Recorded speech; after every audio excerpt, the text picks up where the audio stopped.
Good evening. It is truly an honor to be with all of you tonight, and it is my privilege to present the 2024 Joseph Story Award. The Joseph Story Award is given annually to an up-and-coming academic who has demonstrated excellence in legal scholarship, a commitment to teaching, a concern for students, and who has made significant public impact in a manner that advances the rule of law in a free society. Its namesake, Justice Story, was a prolific scholar, jurist, and public servant whose sharp legal mind and keen wit helped guide our nation through her early years.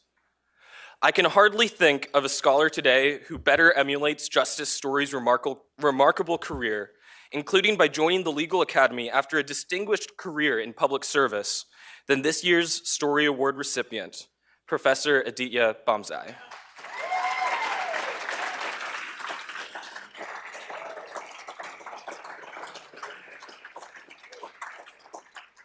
Professor Bamzai is the Martha Lubin Karsh and Bruce A. Karsh Bicentennial Professor of Law at the University of Virginia School of Law.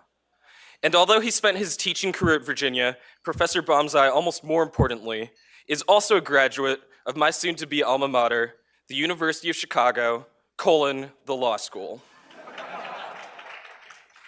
His impressive scholarly works have appeared in the Yale Law Journal, the Harvard Law Review, and various other journals.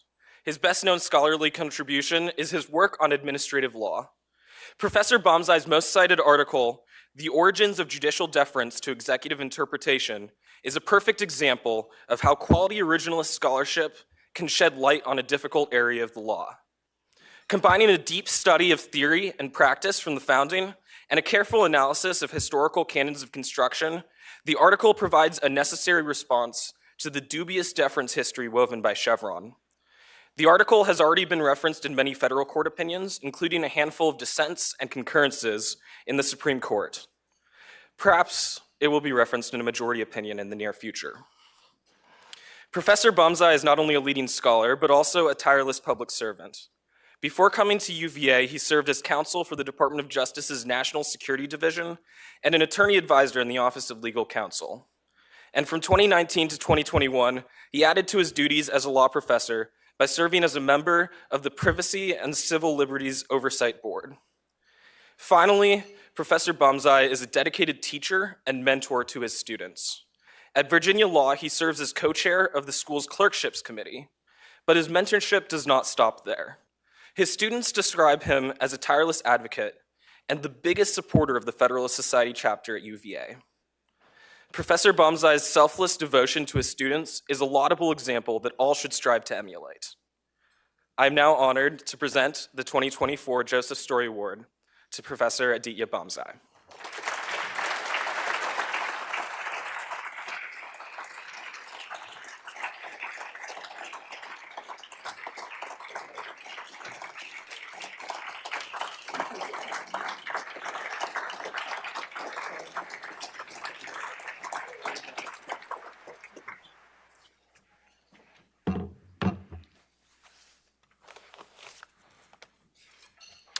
Well, thank you, Keith, for that kind introduction.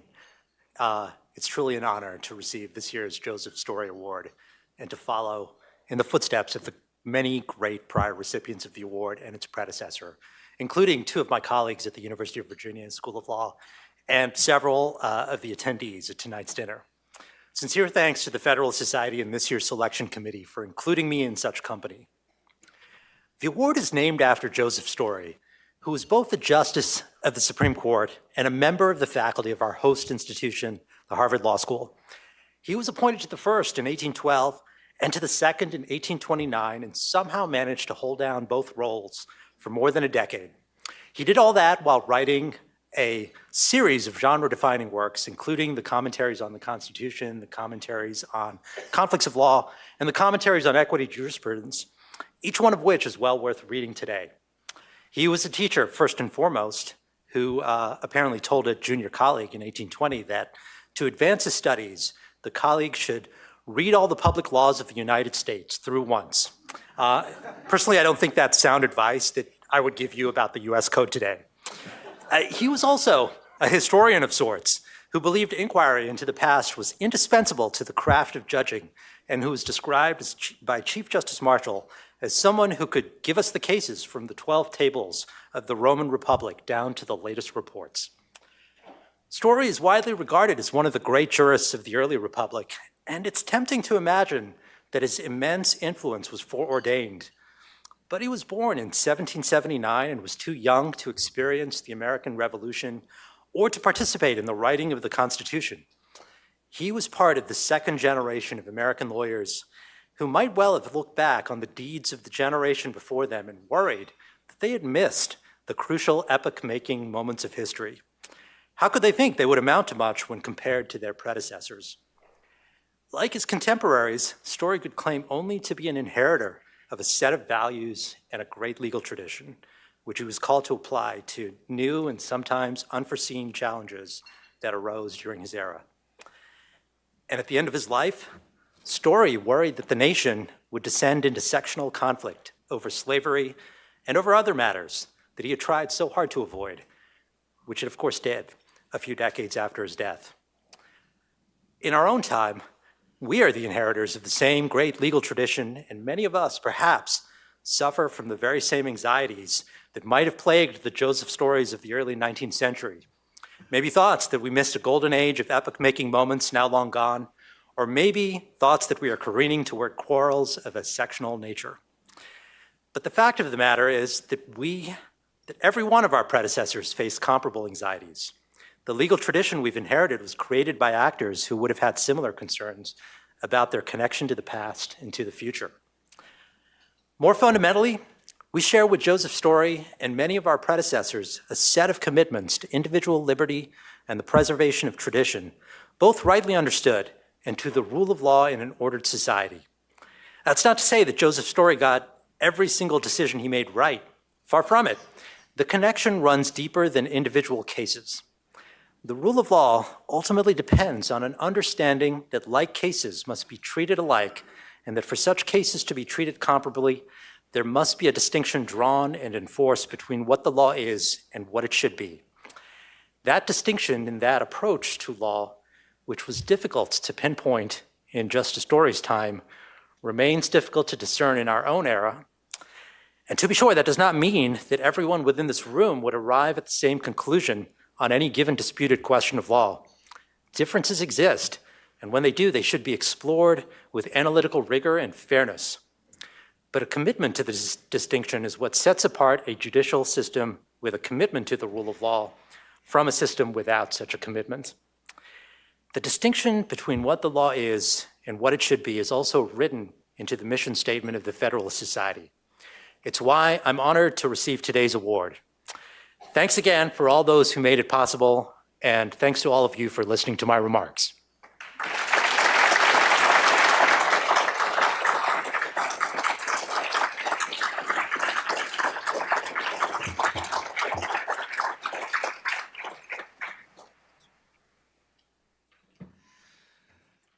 Congratulations again, Professor Bamzai. We're now going to proceed to the Roop debate, and in just a moment we'll have those participating come on up. You've been hearing a lot of me introducing people this weekend, and the person that I'm going to introduce now is the person who has been doing all of the work that has allowed me to come out and steal the spotlight and introduce all of the people to you. This conference has been a long-term endeavor, and truly the heart and soul of that endeavor has been my dear friend Ben Rolsma, who has led the charge and who is now going to introduce this evening's debate.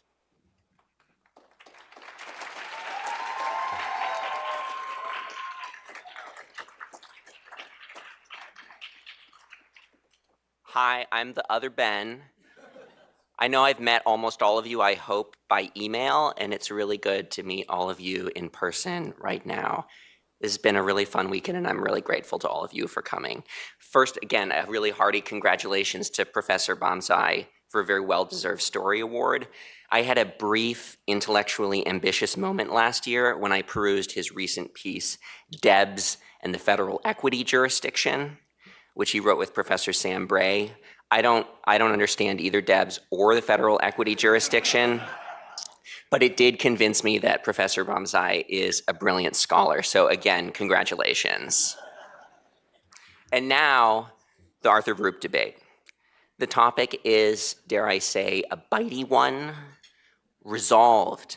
The separation of powers is a dangerous, extra-constitutional maxim. Big if true. Maybe tonight we'll find out if it's true. We have two legendary professors, along with a top-notch judge, to guide our conversation. Arguing in the affirmative is Noah Feldman. He's a graduate of Harvard College, was a Rhodes Scholar, went very unfortunately to Yale Law School, and clerked for Chief Judge Harry T. Edwards of the DC Circuit and for Justice Souter.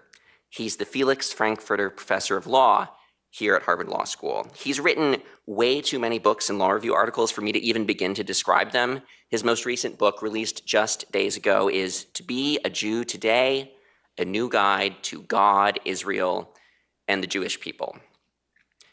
On the other side is Michael McConnell. He's a graduate of Michigan State University and went to the University of Chicago Law School. He clerked for Chief Judge J. Skelly Wright on the U.S. Court of Appeals for the D.C. Circuit and for Justice Brennan. Now he is the Richard and Frances Mallory Professor at Stanford Law School. He previously was a circuit judge in the United States Court of Appeals for the 10th Circuit. He has also written so many books, like you wouldn't believe. I pulled up his CV, and it is 14 pages long. His most recent book, written with Nathan Chapman, is Agreeing to Disagree: How the Establishment Clause Protects Religious Diversity and Freedom of Conscience. Last and probably most important is our moderator, the Honorable Stephen Menashe, judge from the Second Circuit. He went to Dartmouth College and Stanford Law School. He clerked for Judge Doug Ginsburg in the U.S. Court of Appeals for the D.C. Circuit and for Justice Alito. He, before his appointment to the bench, had a stint as a law professor, and he also worked for the Department of Education.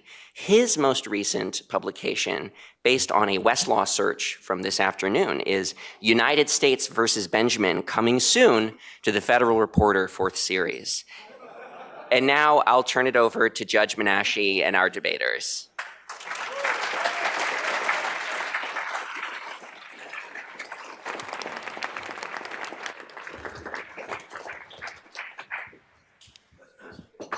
Oh, I'm in the middle? I don't know. I figured I'd be at the end, but why don't I sit at the end?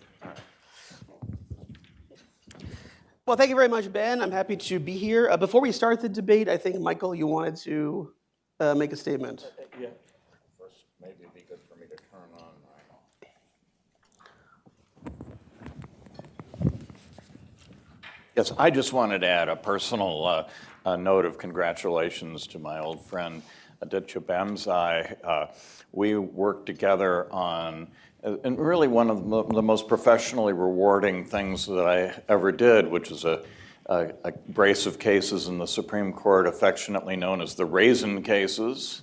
He and I worked, just hand in glove, especially the first one, which had to do with jurisdiction and sort of the conceptual basis for remedies under the Takings Clause of the Fifth Amendment, was a very intricate and very difficult case to think through, and we just spent delightful hours sort of hashing it out and figuring out what the best way is to approach this. And so it just pleases me no end for the Raisin case victor to be the Joseph Story Award winner. Thanks very much. We could clap.